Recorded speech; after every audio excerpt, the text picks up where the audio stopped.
Assalamualaikum warahmatullahi wabarakatuh. Halo teman-teman, di sini kami dari kelompok 7 Perkembangan Peserta Didik Universitas Muhammadiyah Metro akan menjelaskan materi tentang perkembangan masa dewasa awal, madya, dan akhir serta pola pendidikannya. Dosen pengampu Bapak Kuswono MPD dan Bapak Johan MPD. Sebelum masuk ke materi pembahasan, saya akan mengenalkan anggota kelompok 7. Yang pertama ada Selviana Suma, NPM 202200006 sebagai pemateri pertama. 2. Anggi Desta Sari, NPM 202200007 sebagai pemateri kedua. 3. Ada Krisdayanti dengan NPM 202200013 sebagai pemateri ketiga, dan keempat ada Selviana Puspita Dewi NPM 202200028 sebagai pemateri keempat. Berikut adalah penjelasan materi kelompok kami. Yang pertama, tumbuh dewasa. Jeffrey Arnett 2006 menyimpulkan 5 hal yang menandai seseorang dewasa.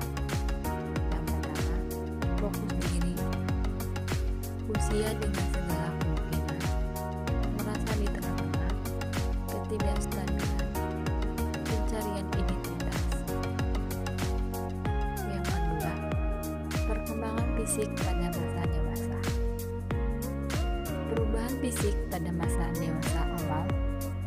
Kebanyakan orang dewasa awal berada di puncak kesehatan, kekuatan, energi, dan daya tahan, serta di puncak fungsi sensori dan motorik. Kesehatan pada sebagian orang dipengaruhi oleh faktor perilaku, namun dapat juga dipengaruhi oleh faktor gen. Perubahan fisik pada masa dewasa madya. Menurut Harlock tahun 1980, baik pria maupun wanita selalu terdapat ketakutan di mana penampilannya pada masa ini akan menghambat kemampuannya untuk mempertahankan pasangan mereka atau mengurangi daya tarik lawan jenis. Perubahan pada masa dewasa akhir. Perkembangan masa dewasa akhir atau usia lanjut membawa penurunan fisik yang lebih besar dibandingkan dengan periode-periode usia sebelumnya. Kita akan mencatat rentetan perubahan dalam penurunan fisik yang terkait dengan penuaan, dengan penekanan pentingnya perkembangan baru dalam penelitian proses penuaan yang mencatat bahwa kekuatan tubuh perlahan-lahan menurun dan hilangnya fungsi tubuh kadangkala dapat diperbaiki. 4. Perkembangan sosial emosional pada masa dewasa. Perkembangan sosial emosional pada masa dewasa awal. Perkembangan sosial masa dewasa awal adalah puncak dari perkembangan sosial masa dewasa. Masa dewasa awal terjadi peralihan pandangan egosentris menjadi sikap yang empati. Pada masa ini, penentuan relasi sangat memegang peranan penting. Tugas perkembangan dewasa awal diantaranya adalah menikah atau membangun suatu keluarga, mengelola rumah tangga, mendidik atau mengasuh anak, memikul tanggung jawab serta warga negara, membuat hubungan dengan suatu kelompok sosial tertentu, dan melakukan suatu pekerjaan. Perkembangan sosial emosional pada masa dewasa madya. Pada masa dewasa madya merupakan periode yang ditakuti dilihat dari seluruh kehidupan manusia. Masa dewasa madya merupakan masa transisi di mana pria dan wanita meninggalkan ciri-ciri jasmani dan perilaku masa dewasanya dan memasuki suatu periode dalam kehidupan dengan ciri-ciri jasmani dan perilaku yang baru. Masa dewasa madya adalah masa berprestasi. Menurut Erikson, selama usia madya ini orang akan menjadi menjadi lebih sukses atau sebaliknya mereka berhenti, stagnasi.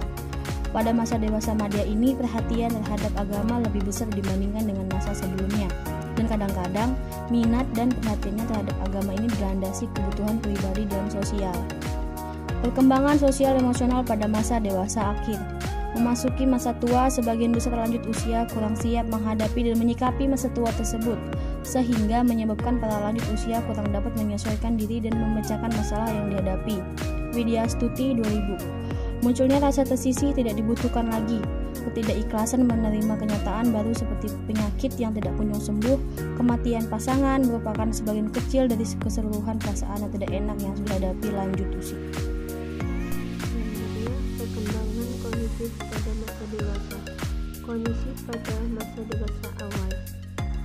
Seher Kalampala, Oz, dan Fadiman 2007 melihat bahwa perkembangan kognitif dewasa awal dengan memperhatikan perkembangan intelektual dalam konteks sosial menuntut pada perkembangan kognitif dewasa awal terjadi peralihan dari pendalangan informasi dan keterampilan apa yang perlu saya tahu ke integrasi praktis pengetahuan dan keterampilan, bagaimana menerapkan apa yang saya tahu sehingga pencarian makna dan tujuan mengapa saya harus tahu.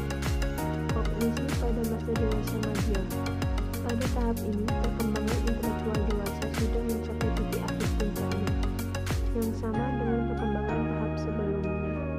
Tahap pemuda, semua hal yang berikutnya sebenarnya merupakan perluasan penerapan dan penghalusan dari pola pemikiran ini. Kondisi pada masa dewasa akhir. Kecepatan dalam memproses informasi mengalami penurunan pada dewasa akhir.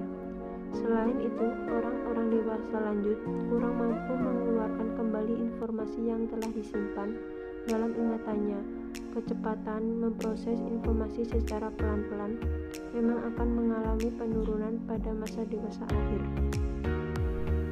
Untuk materi terakhir adalah pola pendidikan pada masa dewasa. Yang pertama ada pendidikan orang dewasa. Pendidikan orang dewasa adalah suatu proses belajar yang sistematis dan berkelanjutan pada orang yang berstatus dewasa dengan tujuan untuk mencapai perubahan pada pengetahuan, sikap, nilai, dan keterampilan. 2. Ada prinsip pendidikan orang dewasa. Dalam kegiatan pendidikan atau belajar, orang dewasa bukan lagi menjadi objek sosialisasi yang seolah-olah dibentuk dan dipengaruhi untuk menyesuaikan dirinya dengan keinginan memegang otoritas di atas dirinya sendiri. Akan tetapi, tujuan kegiatan belajar atau pendidikan orang dewasa tentunya lebih mengarah kepada pencapaian pemantapan identitas dirinya sendiri untuk menjadi dirinya sendiri. Dan yang ketiga ada implikasi konsep andragogi dalam pembelajaran. Andragogi adalah suatu ilmu dan seni dalam membantu orang dewasa belajar. Implikasi andragogi itu ada 7. Yang pertama, menyiapkan iklim belajar yang kondusif. Yang kedua, menciptakan mekanisme perencanaan bersama. Yang ketiga, menetapkan kebutuhan belajar dalam proses pembelajaran orang dewasa. Yang keempat, merumuskan tujuan khusus progres. Yang kelima, merancang pola pengalaman kerja. Yang keenam, melaksanakan kegiatan belajar. Dan yang ketujuh, mengevaluasi hasil belajar dan menetapkan ulang kebutuhan belajar. Itu tadi adalah penjelasan materi dari kelompok kami. Bila ada salah kata atau kalimat dalam penyampaian materi, kami mohon maaf yang sebesar-besarnya. Kami akhiri.